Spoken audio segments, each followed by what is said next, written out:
happy that evil people waste their time forming these weapons against me in the evil meetups against me.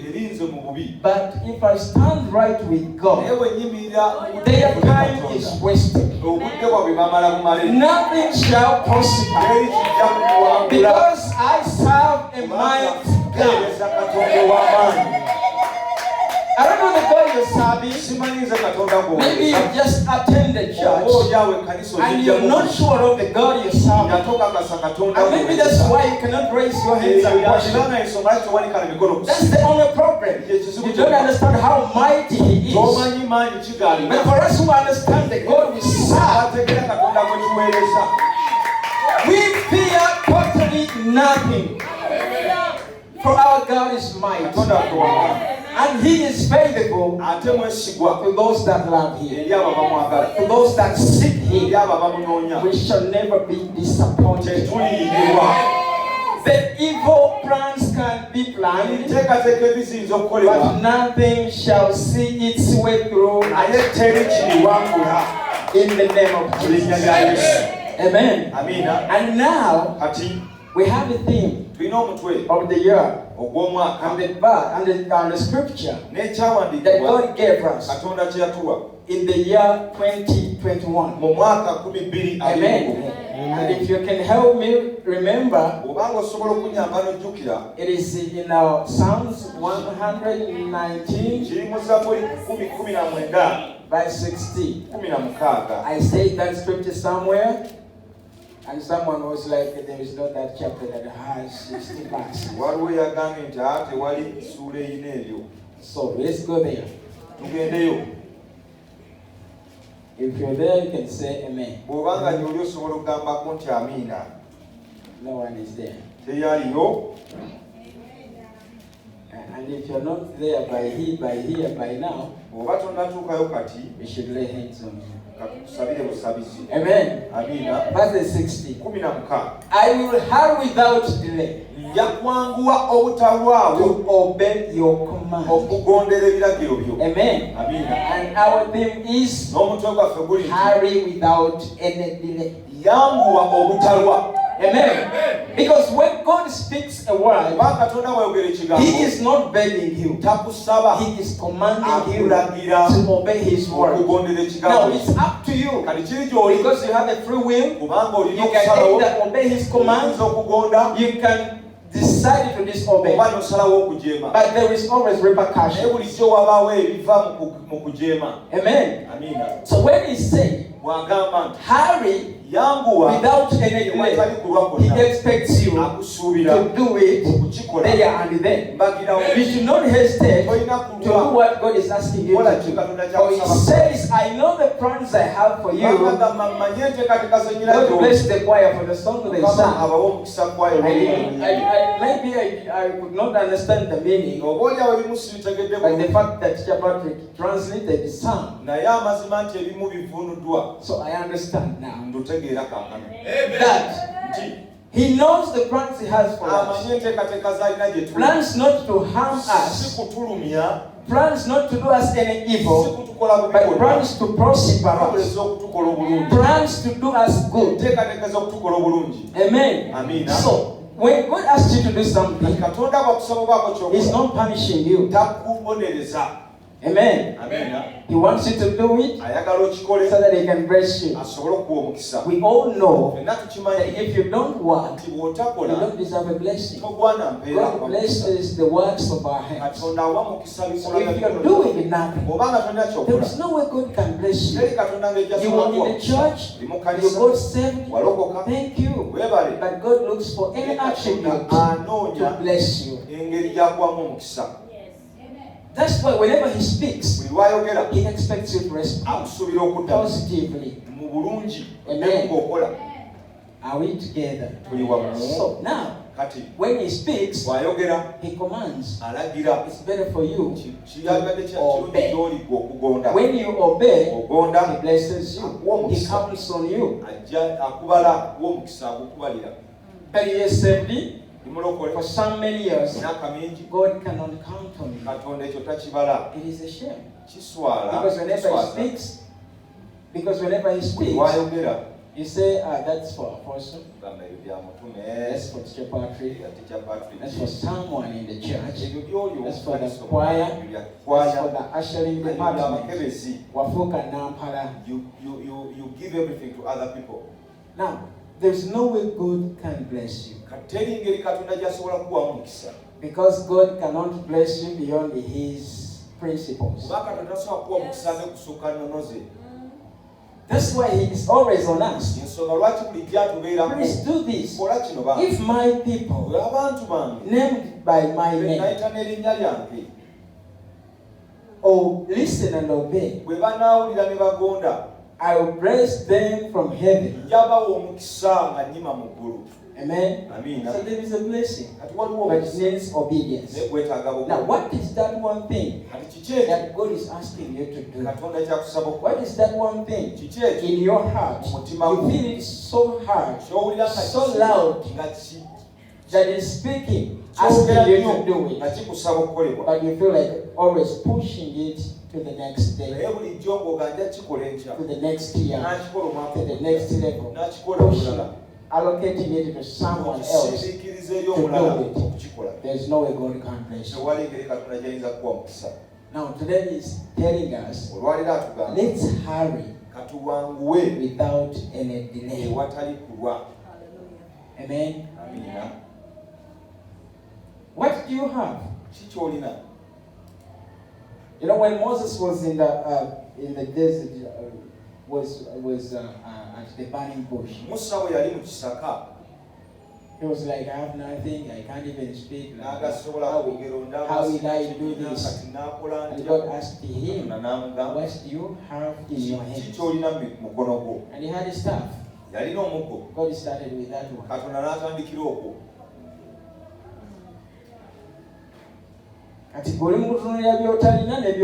So you are looking at what you don't have but forgotten what you have. God wants us to come out of religion. The religious people would want to do for God, but they feel their hands are tied.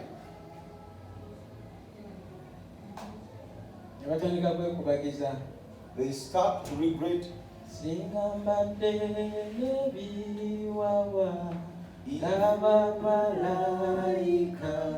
know that song, right?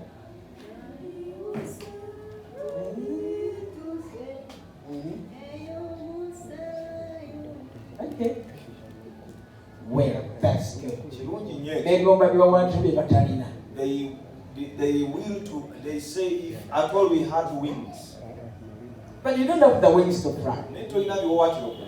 Then you should start with what you have.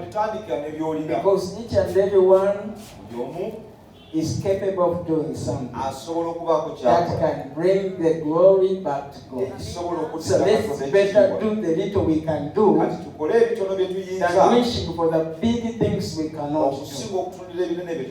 Amen. Mm-hmm. Any obedience or disobedience, we say it has repercussions. When you quickly obey and do a thing, it pleases God. When you disobey His request, you annoy Him. Amen. And when you delay, you are either delaying your blessing or you are delaying someone's blessing. So now your punishment to delay should be big. Because to some people, when you delay, it simply means you have refused to do it. Even if you do it, they don't count. So sometimes if I told to them dying of hunger, and God has asked you or commanded you to give me something, and inside of you, you feel like you also need the money you have. You feel like you should eat your food alone. and you delay giving me food, I'm not going to be blessed. I may receive something to eat from someone, or I may die. And I'm wondering, how will you stand before God and tell him that I deserve to be in heaven? Yet I died because of your delay. So when you delay, it delays your blessing. It delays someone's blessing. Amen. And when it comes to delay,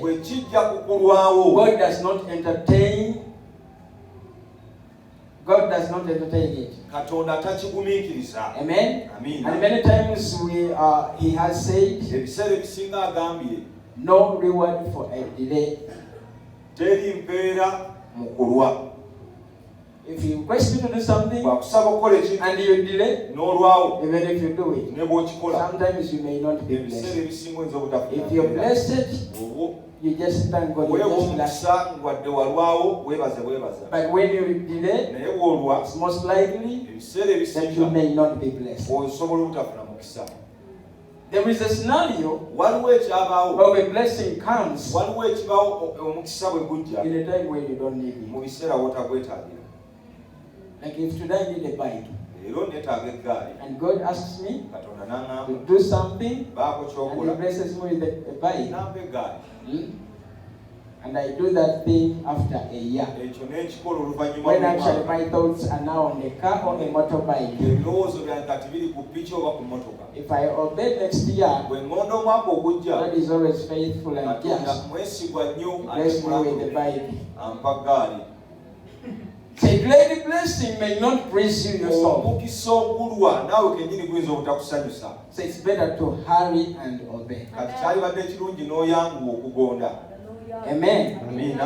So this means that in whatever we do, we need it to be quick, no matter what. This is not just a year's message I told you. It is that God is trying to awaken us, because this is something we are supposed to be doing as His children. We should be quick in everything. And if I may borrow any word, we should be strict. Amen. In everything that God wants us to do. We have no time. You may think that you have time to do stuff. No. Jesus said I should do the work of the one who sent me before when it is still day. For the night is coming where no man can work. Amen. So and your night is coming. Each and every day you're growing old. There are things you will find yourself not able to do by next year. But this year you can do it. Amen. Our doing things in time praises God. Guess what? Whenever you delay, it only proves to God that you are serving two masters at a time. Yet He hates serving two masters. And that's what He can easily vomit you.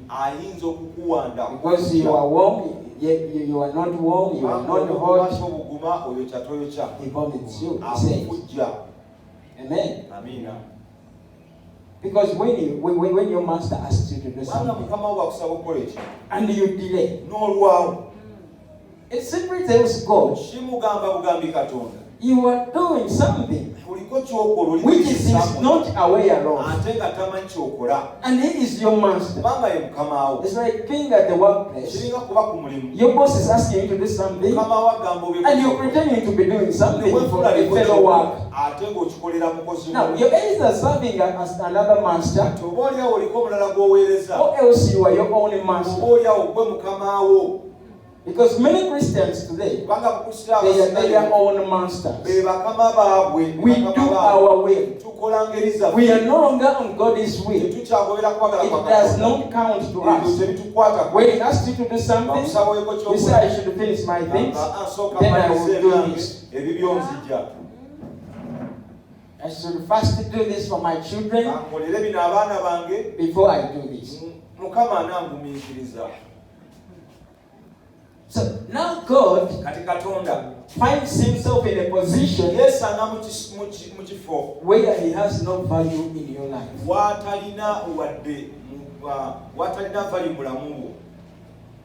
You value your work more than God. You value your work more than God. The fact that you cannot even pay your tithe.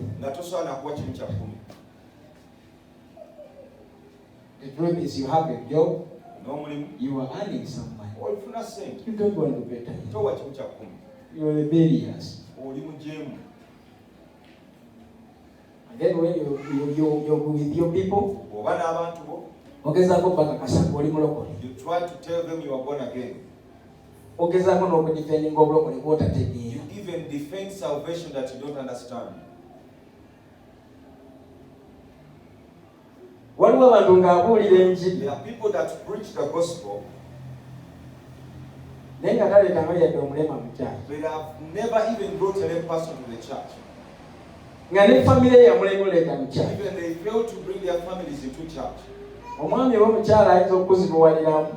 or woman, but even your children, you cannot bring them to church. When you come here, you become big, you are born again.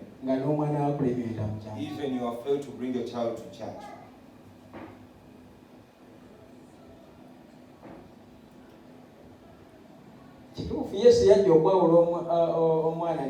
Yes, it's true, Jesus came to separate a child from a mother. But it works to the grown-up children. They have their wives, they have their work. But if you are still feeding on me, sleep under my accommodation that I rent or build, I leave you watching the TV, I don't understand the one I serve. I honor my child.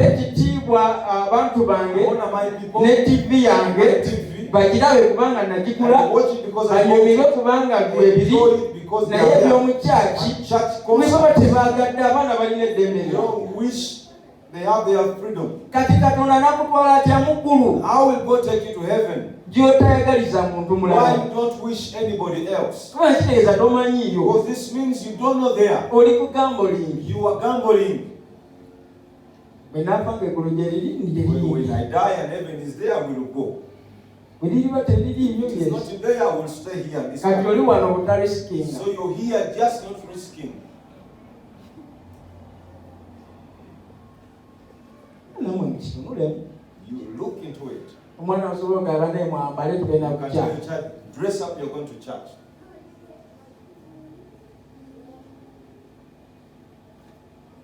Mzee could deny me food. Abatasabye tebagenda kulya. If you do not go to church, no food. Muganda ng'omweza Mukama Lugenda akimanyi. Brother Lugenda knows it. Nebazze leeti etwali ku muzigo. These ones came late, we had a problem. Ogenda n'otunda sumbusa n'ozitambuza kuno kwonna. You sell samosas all over. Kati bodde okooye toyagala genda. Come back, you're tired, you don't want to go to church. N'agamba tasaba tajja lya kyamisana. No church, no food. Naye nga ye posta buno obupande bw'okukubo. Ye tagenda. She used to be the poster. She doesn't go, but she tells you to go. Do as I say. Naye okimanyi ng'obeera bedde obutagenda ku kyaki oba toli olekeyo. But do you know we were ready not to go to church, whether no food we could stay.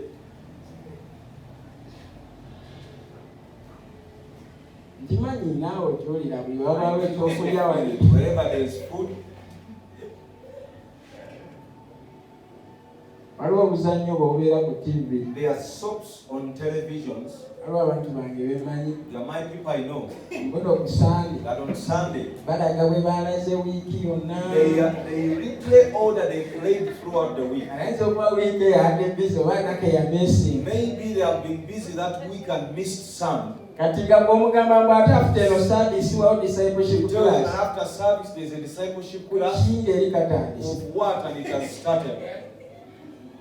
Agibalekere yanagirawo. They leave it to you and they will watch it after. Nagenda n'akwata buli. Go and watch it. Kati mu mutima gwo. In your heart. Katonda wabaleese ekibuzo n'akubuuza. If God asks a question and asks you. Tinaye tusooke tuveeko mu theory. Let us leave theory alone. Ani Katonda? Who is your God? Osinza. Who do you worship? Because we know your theory to be. This is theory that we talk about. Then mulokole. I'm born again. No muntu okutono tono bwomanyi osobola defend you know you can defend your salvation or your being born again. Kati ekyo kya mirundi ebiri. That is in two ways. Osobola okuba omuntu asobola okwerimba naye nga tamanyi. Somebody can lie to themselves without their knowledge. Osobola okwerimba nti oli mulokole naye nga toli mulokole. You can lie to yourself that you are born again yet you are not. Nga gwe kennyini oli mumativu ndi mulokole. You yourself you are come sure you are born again. Naye nga tolokokanga. Yet you have never received salvation. Ozayisu yali mulalu nti waliwo abagenda okujaga. Abeekange bagende surprise nga tuyinza tutya obutayingira. Abaabulira enjiri. We that preach the gospel. Every Sunday we fellowship. Abaakulanga n'ebyamagezi. We that even did miracles. Obanga omwana w'omuntu asobola okukozesa munne. If a son of man can use another. N'akweyambisa n'akusulawo. Use you and dump you. Nawulidde abadde mu campaign batandise okukola. I had some people that were campaigning. Mu campaign nawulidde babasuddewo. And the campaigns are finished and they are dumped. They were used. Uwe badde osomera kikuba bwa minisita gw'atasoma. What did you expect?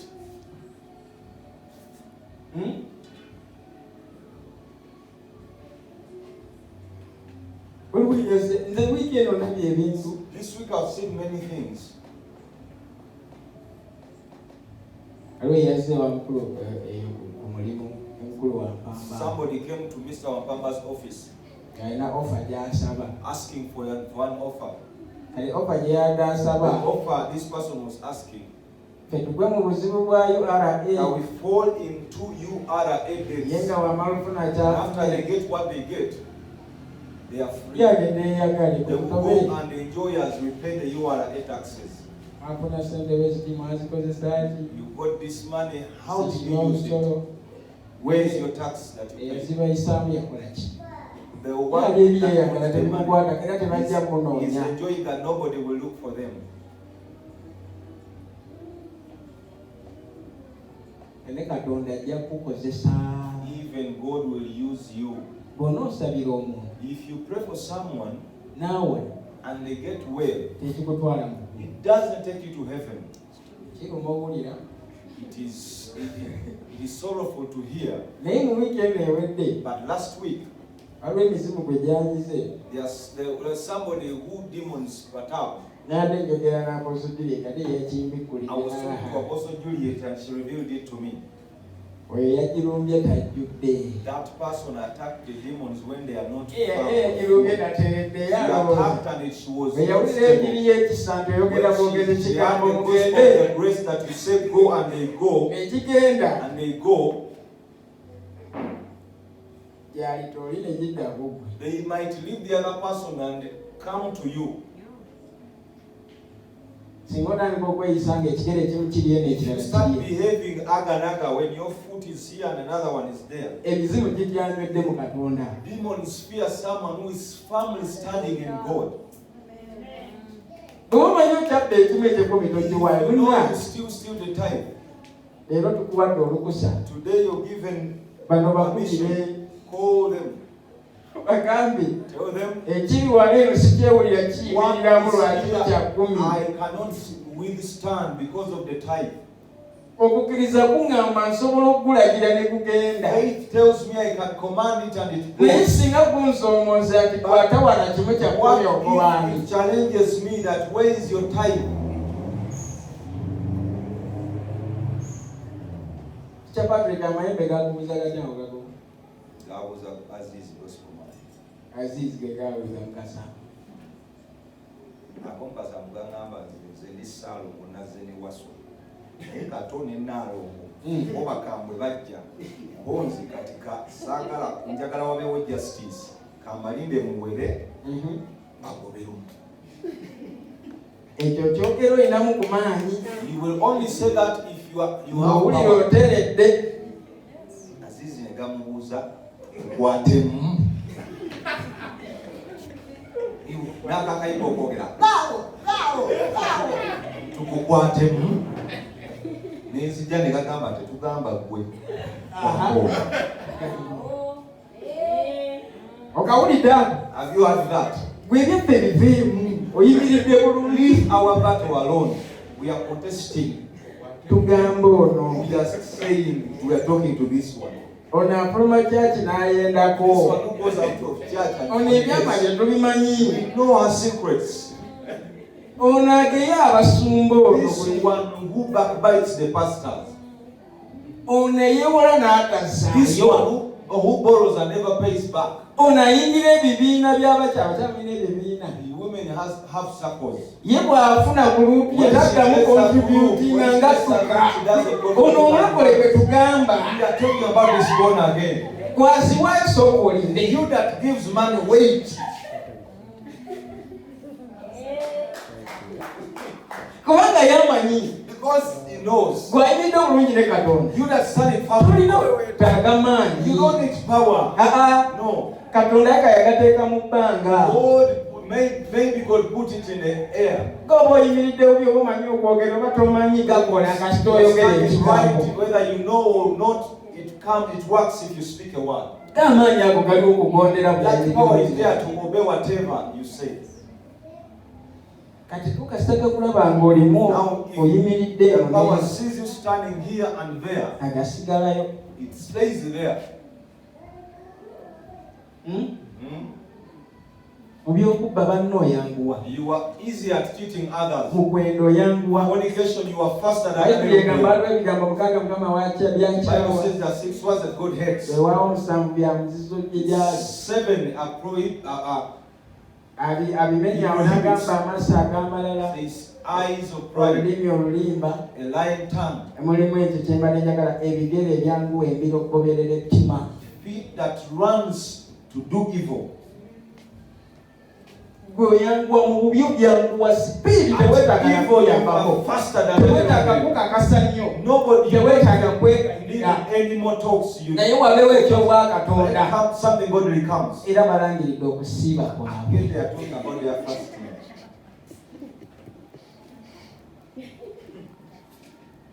Waliwo balangirira okusiiba. One time they announced fasting. Mukama yali amugambye asiibe wiiki. God had told her to fast a week. Abaagimalako. As she was finishing, kyaki ne balangirira mwezi. Church announced a month. Agamba lwaki. Why always me?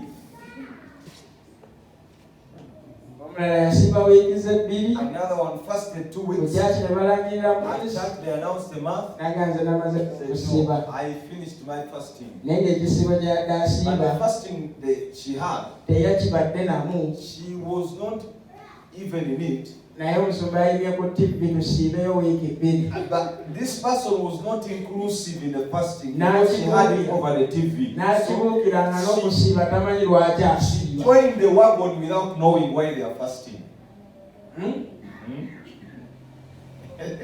Kati byategeera babirangiridde agambaaze kyange now they are announcing what she understands and she says I finished. Mukama akiraba kiri asobola kireplace. God sees he can bring the other fasting into this one. Ekale Mukama yagamba kola mangu. God says do hurry. Kiri tekyabaddemu ebyo. That fasting didn't have that. Kyangu nnyo okukola ekintu n'olabula mbeera. It's easy to do something without a nga naye kikoledde Mukama. But you do it for God but without a reward. N'ozimba omutima. You get hurt. So, buli lw'okola amangu, whenever you hurry to do, Katonda alaba kye bayita availability. God sees availability mu ggwe. in you. Ate Katonda bilwala availability. Whenever God sees your availability, oyo omuntu tamujuza. He cannot make that person lack. Ekyayagala akimuwa. He provides whatever they need. Oyo waali. He's there. Whenever need her, she's there. I will not find her in the troubles of the world. Amen. Amen. So, God commands us not because we are the only people that can do them. There are other people that can do them. God telling you to do them. Just blessed. And you should come to that is why you should have God changes his mind. Tells us to do after telling like other four people. Or two. You are there.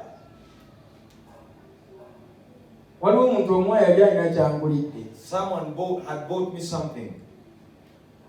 Give me 150,000, go and buy this. Because you may not be well if you don't have it. Okay. Said okay. Thank you. In me I knew. Yes, I could not stay without having it. So I had not minded about it because I didn't have money. But God used someone to give me 150. As I was there.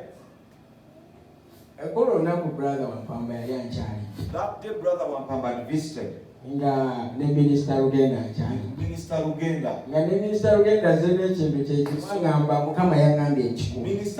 came with the same thing saying God told me to give it. And I told him it is God who told you put it there. Now say he has double. He has double. This means God can tell more than one person. Greatest.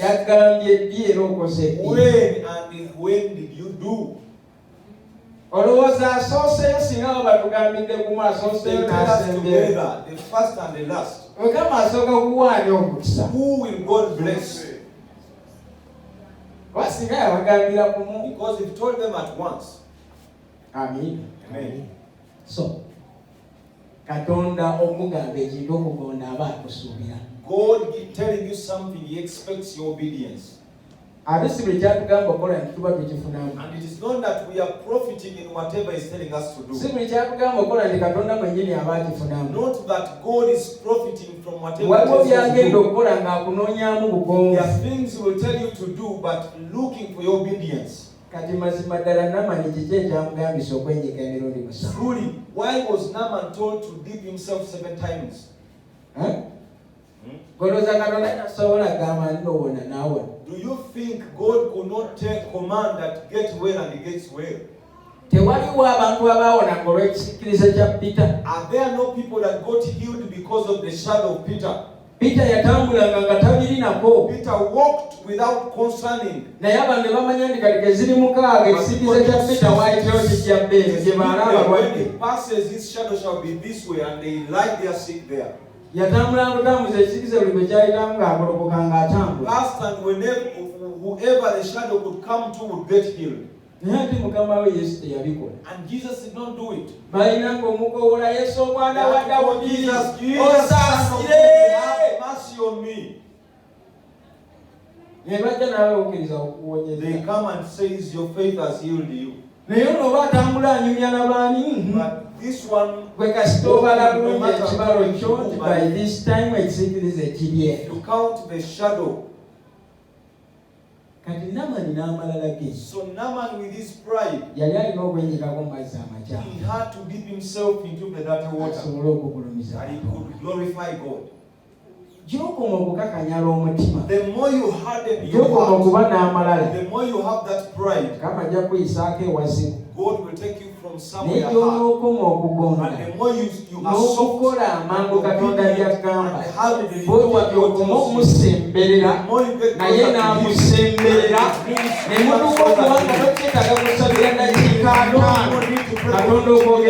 for God to talk to you. nga totenda kusooka kusinza. You need to worship 1 hour. Abamu baagala okusaba naye nga n'ekisa ekisaba asooka kusinza. Some people want to pray, but even the grace to pray, they want to n'asinza worship. ennyimba 10 ng'ekisaba kifuna. 10 songs without praise. Oli wala. You are far. Ne bwakugamba okukola If it olwawo. tells you to do, you delay. Bw'oba owulidde wajja okoma okweriwala era gy'okoma okulwawo kuwulira. Weewaawo. So kati mu kukola kwaffe, So in our doing, tutandike n'abantu abatukulembera. let us start with the people that lead us. Oni tukwesiza okukola kino. We have trusted you to do this. Ate tusobola tumala kukujjukiza ekikola. And remind you to do it. Katonda agamba kola mangu. God says, hurry. Weebanje. Demand yourself.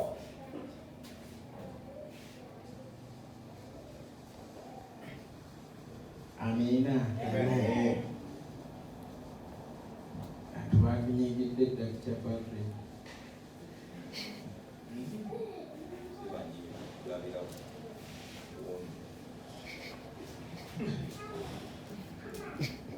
Amina. Ono yagamba nti naayanguwa n'essirwa. I will hurry with no delay. Kitegeeza Katonda yatuwadde ekyawandiikibwa kino. That means God gave us this scripture Ne twewaana and we were happy nti yakituwadde ng'ekkanisa. that He gave it to us as a church. Naye bw'aba yakiwadde ng'ekkanisa, If He gave it to us as a church, teyakiwadde ng'ekkanisa ekizimbe. He did not give it to a church as a Naye building, yakiwadde ekkanisa but nga to a church obuntu. as an individual. Era gwe kennyini olina okyatula And n'ogamba you just must naayanguwa confess it and say, I will hurry n'essirwa. and I won't delay. Apostle Juliet yali abuulira n'agamba Apostle Juliet was preaching and she nze said, bwe baakimpa when they gave it to me, natandikirawo. I started immediately. Ne ŋŋamba I said, kitegeeza si kya kkanisa this means it is not for the church. kyange. It is for me. Either okitwala You either take it oba okikuba ekkanisa. or give it to the church. Mu by'ekkanisa byokka n'oyanguwa, For only the church you hurry, ebirala n'olwawo. and other things you delay. Ne bw'oba olina mulimu yanguwa. Even if you have a job, hurry. Ekirowoozo ky'obadde olowoozaako ng'olina gy'okisindika That thought yanguwa. that you had and you were sending it somewhere, Tulina hurry. embeera eyegamba bino ojja bikola omwaka okujja. Bino kasooke mbireke, kino kansindike ku lw'enkya. Ekiri mu busobozi bwe okukola olwaleero kikole yanguwa dduka Do misiri. it, hurry. Tewali nsonga lwaki otambula. There is no reason why you walk. Lwaki ntambula nga nsobola okudduka? Why I walk and I can run. Lwaki nsibuka nga nsobola okubuuka? Why I run and I'm able to fly. Obusobozi bwaffe bwonna Katonda ayagala tulaba nga tubukozesa. God wants to see us use all our ability. Katonda bwe yatutonda yalutonda nga tuli b'amaanyi. When God created us, He made us great with power. Waliwo ebintu bye tulowooza nti tusobola bikola naye nga tusobola There are okubikola. things we think we cannot do, but we can do them. Olunaku lumu nakwata ku nnanga bwenti ne mpera ng'engalo ziringa ennema nga zigendayo mapeesa. One time he touched the keyboard and his hands were like paralyzed. Era ne ŋŋamba nti sisobola kukuba He nnanga. said, I cannot play the keyboard. Naye bwe twatuuka nga tetulina agikuba, When we come to a time without a pianist, kubanga yali agikuba yali atwegayiriza. because the pianist could make us beg, Twamusuzanga, we could feed him, ne tumuliisa, feed him and accommodate him, ne tumunywesa, give him drinks, nga ne bw'aba ne kyayagala. and whenever he had a need, Olumu nga kiyinza obutatuuka waggulu mu bakulu. sometimes he could not go up to the Feno ba minisita Lugenda n'abalala ne twekembako embaawo ne bifuna ng'omwezi wa Mukama afuna kye yeetaaga and give to the minister of aleme God, kujjula. that he may not lack. Naye kyesijjukira bulungi yali Christmas, yali But what I won't yali forget, was it Christmas? Easter, Christmas. yali It Christmas. was Christmas. Mbu amwita n'akawa amwita There's a pastor who called this minister to play keyboard. He left the people that feed him, accommodate him, and give him drink, and even give him other needs. He went to play as a missionary.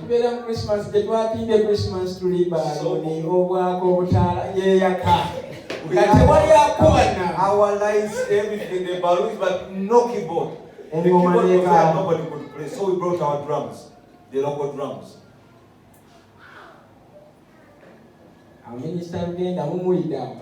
You had Minister Ugenda. He has the skills.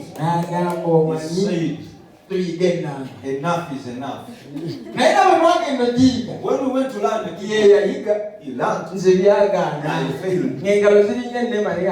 And my fingers were like lame. I said, he refused. But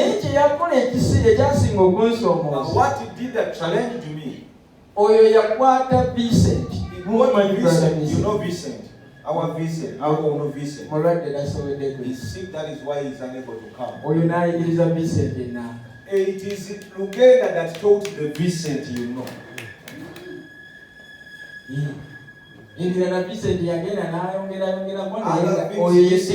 Somewhere, but that is the teacher. I had a Vincent. I saw Vincent learning. I can learn. If Vincent can learn, what about me? Let us have many pianists. This one goes and prays in the Father's church at Christmas. Someone else can't pray. Amen. And we bought the jazz. May God bless you. Brother Makubia is learning. Every Sunday he improves better. Have you noticed that?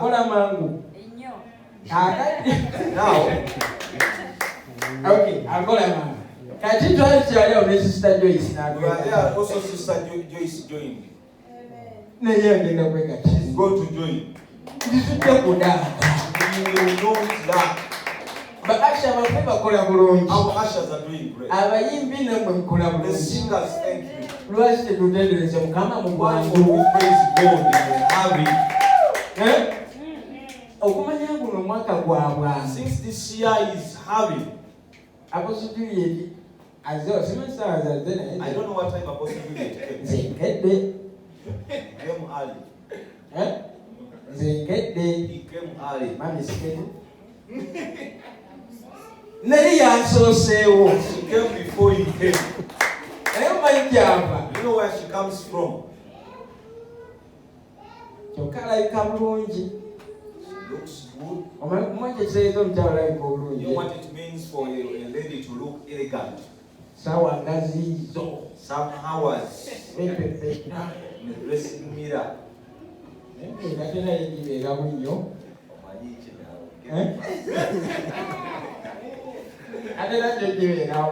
not that good in the mirror.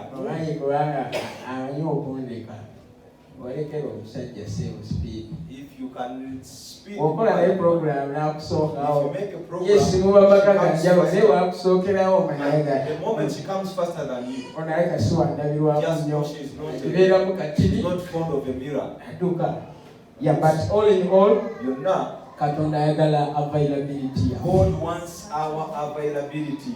That is how He's going to use us. Because whenever you are available, you can hurry.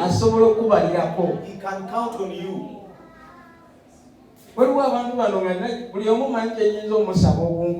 I know each one assignment I can give or ask them to do. I know what is not in your ability, Sister Cynthia. There are things I cannot rely on for business. And there are things I can say on this issue. Let's call Vincent. He can do it. If he says I'm away, just know you are doomed. So among all you can do, that is where God put you. He wants to count on you. But if you delay, Katonda yayogedde ddala naawe. God spoke to you a long time ago. Kababeere abatakyali bagenyi. Even those that are no longer visitors. Njagala okweza ekigambo ekyo. I wanted to use that word. Because you are no longer visitors. Family. You are family. We called you visitors the first Sunday you came. So you qualify to be family. You are our family. So, in the few weeks that you have fellowship with us, maybe God spoke to you. Or Conviction. You felt conviction to do something. Do this. How we do it?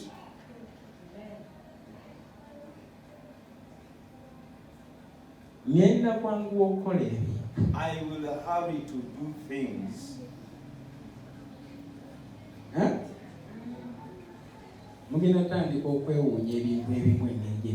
You will wonder how some things will happen to everyone that hurries to do. Because delay means disobedience. Amen. Amen. Delay means disobedience. Let us hurry to do what God wants us to do.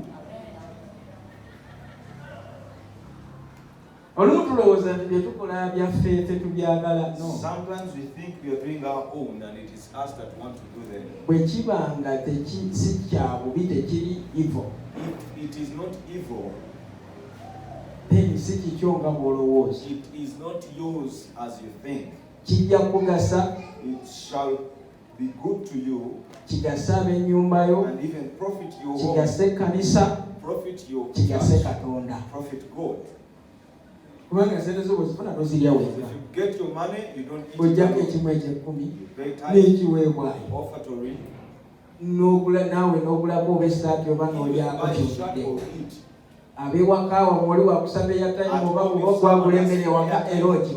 You buy food. That means your blessing. Whenever you have it doesn't benefit you alone. So in your hurry, you help others. God blesses you. Others shall be blessed. Because God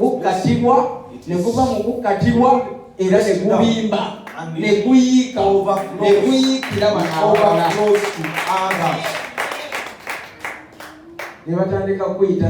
They start to call you our man. They call you dad. Know how good it is when your grandfather calls you father.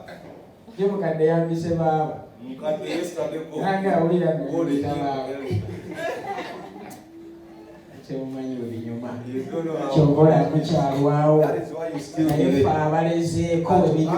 That have known how it is. We shall not delay. God bless you.